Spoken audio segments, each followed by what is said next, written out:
جفت څه ډول عددونه دي؟ تاک څه ډول عددونه دي؟ جفت او تاک عددونه چیرې کاریږي؟ السلام علیکم. د 14م درس تمرینی ویډیو ته ښه راغلاست. د نن ورځې په تمرینی درس کې پر جفت او تاک عددونو سوالونه حل کوو. دا تمرین د کتاب د 1 2 او 3 صفحې مطابق دی. لومړی پوښتنه: جفت عدد څه ته وایي؟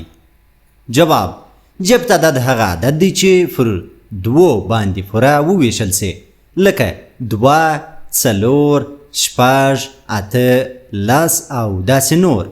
دوهمه پوښتنه: تاک عدد څه ته وایي؟ جواب: تاک عدد هغه عدد دی چې پر دوو باندې وویشل سي خو پاته یا باقي ولري، لکه 1 3 5 9 او داسې نور عددونو ته تاک عددونه وایي. درېیمه پوښتنه: آیا د 8 عدد جفت دی که تاک؟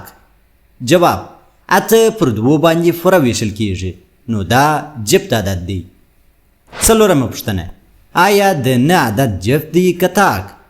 جواب: که 9 پر دوو باندې وویشل سي یو پاته لري، نو دا تاک عدد دی.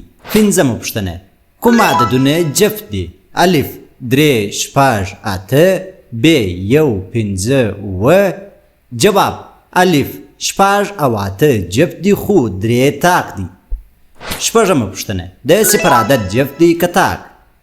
جواب: صفر هم جفت عدد دی ځکه چې صفر تقسیم پر 2 مساوي کیږي په صفر سره، پاته یا بقایا نه لري.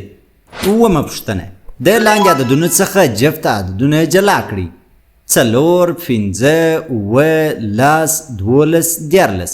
جواب: جفت عددونه 4 10 او 12، تاک عددونه 5 9 14.